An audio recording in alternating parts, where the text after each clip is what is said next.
औज़ुबिल्लाहिमिनश्शैतानिर्रजीम बिस्मिल्लाहिर्रहमानिर्रहीम। Class 9, chapter number 4. Last day we have discussed about the resolution of force.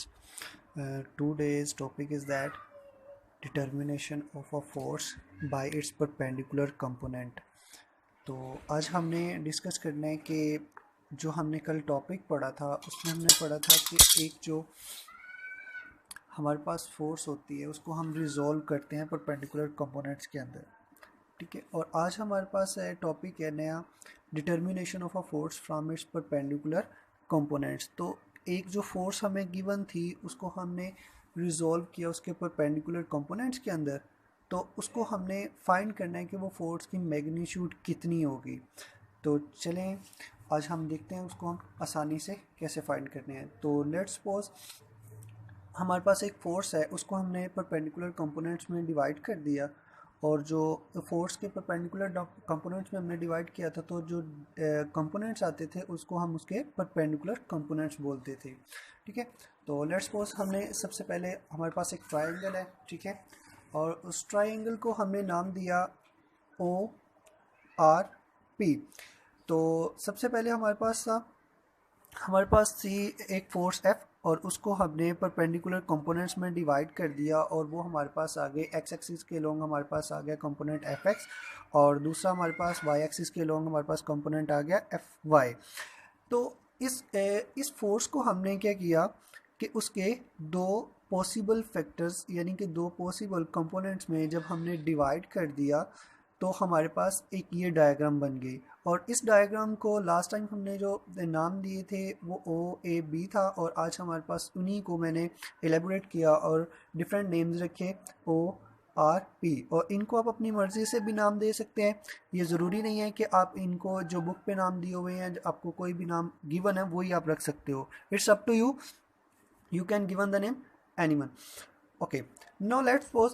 और फिर हमने पढ़ा था एक फोर्स पढ़ी थी कि जब हम इसकी जो कंपोनेंट होता है, जो एक फोर्स होता है उसको जब टू कंपोनेंट्स में डिवाइड कर देते हैं तो उन दोनों का जो सम होता है वो उस टोटल फोर्स के रिजल्टेंट के इक्वल होता है। That's mean that is one is a force and that force is divided into two components, one is Fx and second one is Fy. So that's mean we can say that the resultant of this force is always equal to the sum of this component and also this component. So that's mean according to head to tail rule, OR, that force is equal to the sum of other two factors OP, Fx, and other one RP या PR, that is 5, that is equal to Fy. Now OR is completely represented by F, then we can write this F is equal to, similarly OP is represented by Fx plus RP is represented by Fy. That is the equation by which we can say that by head to tail rule the resultant of a vector, a force, any force, you can say that here you can put a name anyone, it's up to you, but the statement is already same.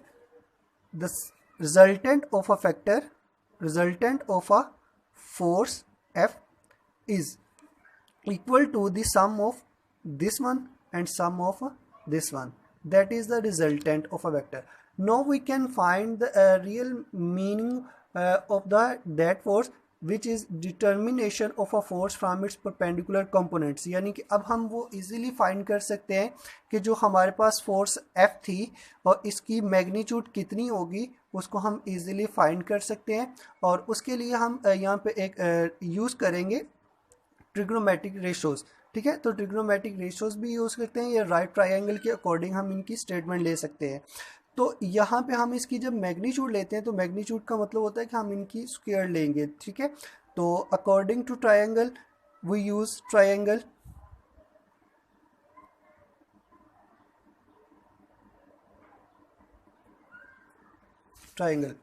OPR, or you can say that ORP, triangle ORP. Okay, now the resultant is equal to this component and this component. Okay, OR is equal to OP plus PR. तो अब इनका सभी का square लिया हमने,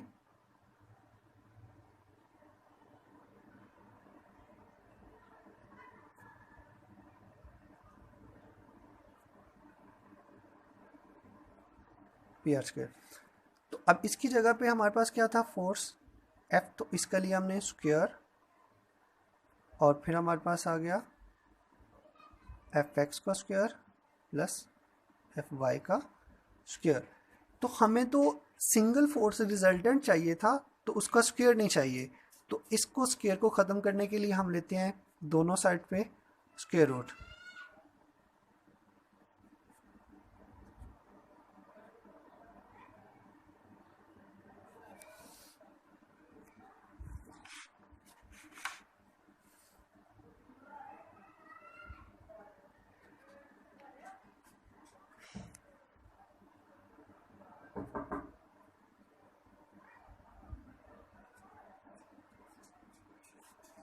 ये square root इसके साथ कट गया, तो हमारे पास आ गई एक सिंगल फोर्स Fx का स्क्वायर, Fy का square and whole square root.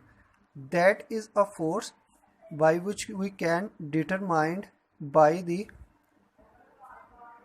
components. That is a force by we can find by the components of that force. That is our topic. Now the next one is that the direction. The question is that direction, how we can find the direction of that angle. तो उसके लिए हम सबसे पहले देखेंगे कि हमारे पास इसके दोनों कंपोनेंट्स किस ट्रिग्नोमेट्रिक रेशियोज में आते हैं. तो अगर हम देखें तो हमारे पास जो ट्रिग्नोमेट्रिक रेशियोज है उसमें एक था हमारे पास साइन, कॉस और टेन. अगर हम देखें तो दोनों कंपोनेंट जो हैं वो किसी भी रेशियो में नहीं आते सिवाय टेंजेंट के. तो हम इसके लिए डायरेक्शन को फाइंड करने के लिए सबसे पहले क्या करेंगे, इजीली उसमें हम टेंजेंट को यूज़ करेंगे. टेंजेंशनल को यूज़ करेंगे तो हमारे पास आ जाएगा direction according to X axis. We are finding the direction of this force at angle by on the X axis, through X axis we can say. Okay, the direction.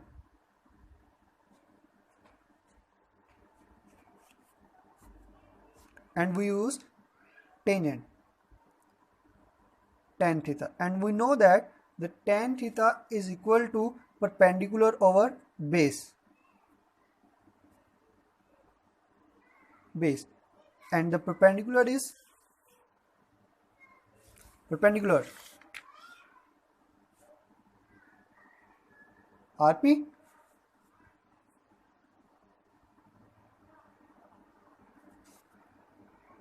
over OP, and that is equal to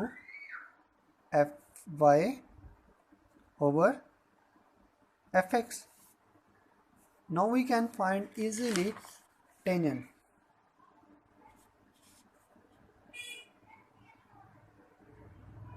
Tan theta is equal to Fy over Fx. We have to find the tangent, and tan, जब tan इधर आ जाएगा तो ये tan inverse हो जाएगा और ये हमारे पास आ जाएगा Fy over Fx. ये हमारे पास इसकी डायरेक्शन भी फाइंड हो गई. तो ये था हमारा आज का टॉपिक, और इसमें हमने पढ़ा कि determination of a force from its perpendicular components. That symbol is use for the perpendicular. Okay, और उसमें हमने पढ़ा उसकी मैग्नीट्यूड पढ़ी कि मैग्नीट्यूड के लिए हम कैसे फाइंड करते हैं कि जो रिजल्टेंट होता है वो उसके दोनों कंपोनेंट्स के स्क्वायर के इक्वल, सम के इक्वल होता है. और उसमें हमने पढ़ा डायरेक्शन, तो डायरेक्शन के लिए टेंजेंट यूज़ किया, और टेंजेंट हम जानते हैं परपेंडिकुलर ओवर बेस, और उसको हमने उसके नेम से डिनोट किया Fy over Fx. और हमारे पास यहाँ पे थीटा निकालना था हमने, तो tan जब इक्वल की दूसरी साइड पे आता है तो वो इन्वर्स में हो जाता है और उसको हम क्या कहते हैं F Y over F X. तो ये आज था हमारा टॉपिक। आज हमारे पास टॉपिक है 9th क्लास का चैप्टर नंबर 4 उसमें हमने कल पढ़ा determination of a force bye it's components, और उसी के टॉप पे हमने देखी कि हमारे पास एक आती है मिनी एक्सरसाइज। ठीक है, तो मिनी एक्सरसाइज को सॉल्व करने के लिए हमारे पास उसने स्टेटमेंट दी हुई है in a right angle triangle length of a base is 4 centimetre and its perpendicular is 3 centimetre. Find length of a hypotenuse sine theta cos theta and tan theta. तो हम इसको सॉल्व करते हैं। इसको सॉल्व करने का तरीका मैं अभी आपको बताता हूँ, आसान था। ये हमारे पास ट्रायंगल दी हुई है, स्टेटमेंट के अकॉर्डिंग मैंने ट्रायंगल बनाई और उसको मैंने खुद से नेम दे दी है ए बी और सी। और अकॉर्डिंग टू स्टेटमेंट उसने बताया था कि हमारे पास जो उसकी बेस है वो कितनी है 4 सेंटीमीटर है। ठीक है, और जो हमारे पास उसकी परपेंडिकुलर साइड है वो कितनी है 3 सेंटीमीटर, और हमने फाइंड क्या करना थी हाइपोथेन्यूज। अब यहाँ पे इस ट्रायंगल को यूज़ करने के लिए हमारे पास एक प्रोसेस होता है और उसको हम पैथागोरस थ्योरम भी पढ़ते हैं। ठीक है, और अगर पैथागोरस थ्योरम की स्टेटमेंट मैं आपको बताऊं तो वो हमारे पास होती है the longest side the square of the longest side is equal to the sum of the square of other two sides, that is a Pythagoras theorem. और इसी तरह हम ये भी बोल सकते हैं इसको, अगर इसका उर्दू में तर्जुमा करें तो हम ये कहते हैं कि जो हमारे पास सबसे बड़ी वाली साइड होगी, या उसको दूसरा नाम देते हैं हम लोग हाइपोथेन्यूज का square is always equal to the base square plus perpendicular square, एक ये फार्मूला। और जो हमने कल पढ़ा था लास्ट टाइम टॉपिक जो हमने पढ़ा था कि determination of a force bye it's perpendicular components, तो हम यहाँ पे देख सकते हैं कि हमारे पास ये आपके पास फोर्स, इसको लेट्स सपोज कर लें, और ये आपके पास क्या है दो परपेंडिकुलर कंपोनेंट्स हैं। तो हमने एक उसके लिए मैग्नीट्यूड के लिए एक डायरेक्ट फार्मूला भी पढ़ा था, आप डायरेक्ट के साथ भी कर सकते हैं। जो हमारे पास फार्मूला था F is equal to square root F X square plus F Y square. अगर वो नहीं तो मैं आपको इसको सॉल्व करके बताता हूँ कि इसको सॉल्व कैसे करते हैं। तो चलिए आ जाए हम इसको सॉल्व करते हैं।